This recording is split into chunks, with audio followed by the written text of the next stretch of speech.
Kung naghahanap ka ng pinakamalupit na budget phone ngayong 2025, ito yung listahan na hindi mo dapat palampasin. Hindi lang basta mura pero sulit talaga sa specs, design at performance. Lahat ng phones na to nasa 7,000 to 9,000 lang. Pero syempre, iba-iba sila ng edge. May pang gaming, may pang display, may camera king at may all-rounder. Kaya wag mong i-skip kasi baka yung number 2 or number 4 pala yung perfect sa'yo. Kaya eto na ang top 5 na best new budget phones 2025, mga sulit phones under 10K. Unahin natin sa pang number 5, andyan ang Tecno Pova 7. Kung gaming ang hanap mo lalo na sa low budget, eto na yung isa sa pinakasulit ngayong taon. May 6.78-inch Full HD Plus IPS LCD display na may 120Hz refresh rate. So kung mahilig ka sa gaming gaya ng ML, CODM o kahit mga smooth scrolling sa TikTok, ramdam mo talaga yung fluid movement. Hindi nga lang AMOLED pero decent pa rin yung kulay at viewing angles, especially kung gusto mo yung malaking screen na immersive. Dito mo talaga mararamdaman kung bakit sulit ang Pova 7. May Helio G100 Ultimate chipset na may AnTuTu score na around 442K. Well, para sa 7K na phone, grabe to. Tapos may 8GB RAM at 256GB UFS 2.2 storage. Kaya mabilis mag-load, mabilis mag-switch ng apps at may expandable storage pa. May 108 megapixel main camera na hindi lang pang flex. Malinaw talaga ang details, lalo na sa outdoor shots. Kasama pa ang 2 megapixel macro lens at dual LED flash. Tapos sa harap may 8 megapixel selfie camera rin na may sariling LED flash. Isa pa sa pinaka-highlight nito ay yung 7,000 mAh na battery na may 45 watts fast charging. May bypass charging pa, so pwede kang maglaro habang naka-charge. Kompleto pa sa IP64 dust and splash resistance, dual stereo speakers, 3.5mm jack, NFC at fingerprint plus face unlock. Kaya halos lahat ng features na kailangan mo sa budget phone nandito na. Kaya kung gusto mo ng gaming beast around 7K, eto na talaga. Hindi flashy sa display pero sa performance and battery panalo. Sunod naman sa number 4 spot ang Infinix Hot 65G Plus. Eto naman, kung priority mo ay 5G connectivity at balanced performance, eto yung sulit. Meron siyang 6.7-inch HD Plus IPS LCD na may 120Hz refresh rate at 700 nits brightness. Okay siya for casual gaming at everyday use pero dahil HD Plus lang, hindi ganun ka-sharp kung sanay ka sa Full HD+.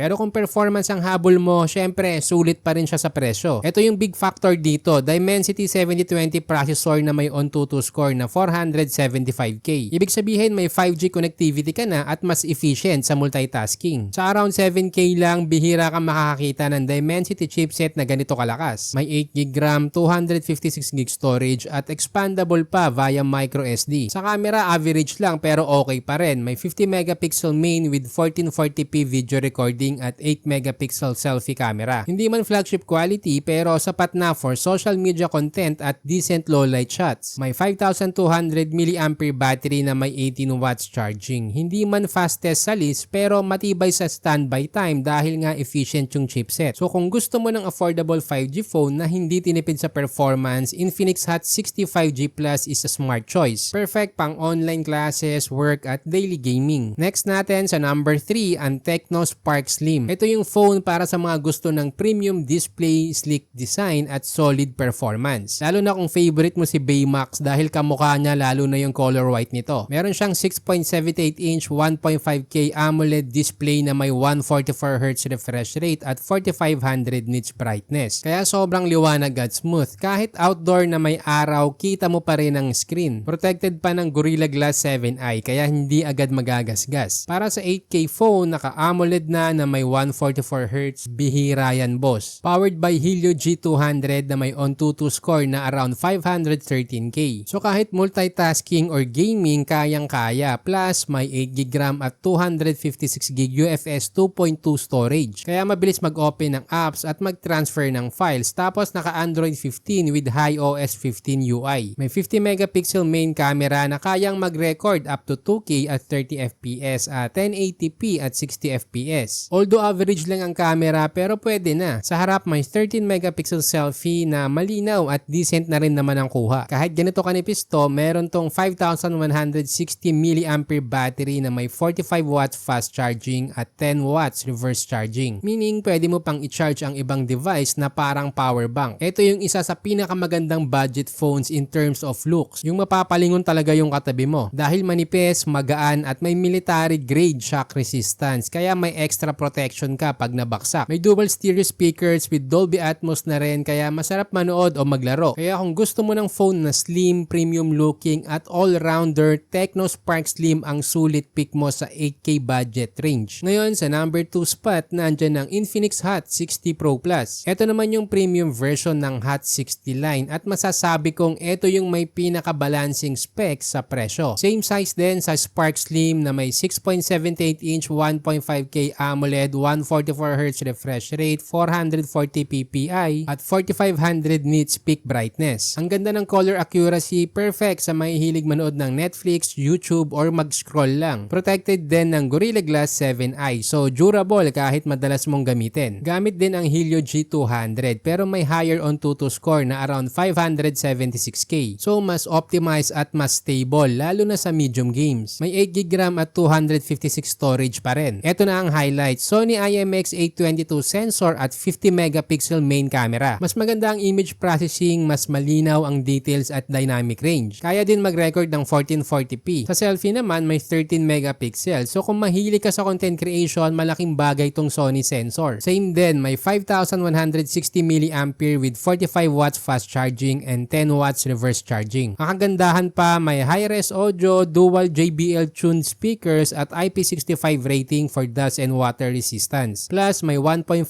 meter drop resistance kaya built to last talaga. Kaya kung gusto mo ng slim phone na premium sa lahat ng aspeto, display, sound, camera at design, Infinix Hot 60 Pro Plus ang sulit pero around 9K pa rin. Kung naguguluhan ka rin kung alin ang dapat mong piliin between Tecno Spark Slim or eto, well kung nipis yung hinahabol mo, syempre Tecno pa rin ang panalo. Lahat ng specs identical din sila, nagkatalo lang sa sensor na ginamit ng camera. Since naka-Sony to, asahan mo na mas angat to ng konti pagdating sa camera. Pero the rest, parehong-pareho na. At ito ang number 1 sa listahan, ang Samsung Galaxy A17 5G. Kung brand quality, display at camera reliability ang habol mo, ito ang best all-rounder under 10K, lalo na kapag sale. May 6.7-inch Full HD Plus Super AMOLED display na may 90Hz refresh rate at Gorilla Glass Victus protection. Yes, hindi 120Hz pero AMOLED ni Samsung to, meaning best in class, mapa color, contrast at outdoor visibility. Gamit ang Exynos 1330 processor na may Antutu score na around 435K. Hindi pang heavy gaming pero daily use at multitasking napaka-stable. Tapos may 4GB RAM at 128GB storage with 2TB micro SD support, which is malaking plus to lalo na kung mahilig ka sa videos or madami kang photos. Oo, alam nating lamang ang transient phones lalo na kung specs ang pag-uusapan. Pero lamang naman ng Samsung pagdating sa OS updates. Tulad na lang nito na merong 6 major OS upgrades. May 50 megapixel main camera with OIS at rare din to sa budget segment. Kaya kahit gumagalaw ka, mas stable pa rin ang shots kumpara sa walang OIS. May 5 megapixel ultra wide at 2 megapixel macro, so versatile lang camera setup. Sa harap, 13 megapixel selfie camera, perfect na for clear photos and video calls. May 5000 mAh battery at 25 watts charging. Hindi pinakamabilis mag-charge pero okay pa din. May IP54 rating, so protected sa dust at light splashes. At syempre, Samsung build quality, compact, solid at matibay. Kaya kung gusto mo ng trusted brand, AMOLED display at OIS camera sa under 10K, Samsung Galaxy A17 5G ang pinakasulit pick ngayong 2025. So ayan boss, iba-iba talaga ang strengths ng mga phones na to. Hindi naman kasi pwedeng ilagay lahat ng magagandang specs sa isang smartphone, lalo na kung under 10K ang budget mo. Kaya kung gaming ang priority mo, Tecno Pova 7 ang sulit. Kung gusto mo ng 5G sa budget, Infinix Hot 60 5G Plus. Kung gusto mo ng slim, AMOLED at premium look, Tecno Spark Slim. Kung gusto mo naman ng all-around premium experience, Infinix Hot 60 Pro Plus. At kung gusto mo ng trusted brand AMOLED with OIS, Samsung Galaxy A17 5G.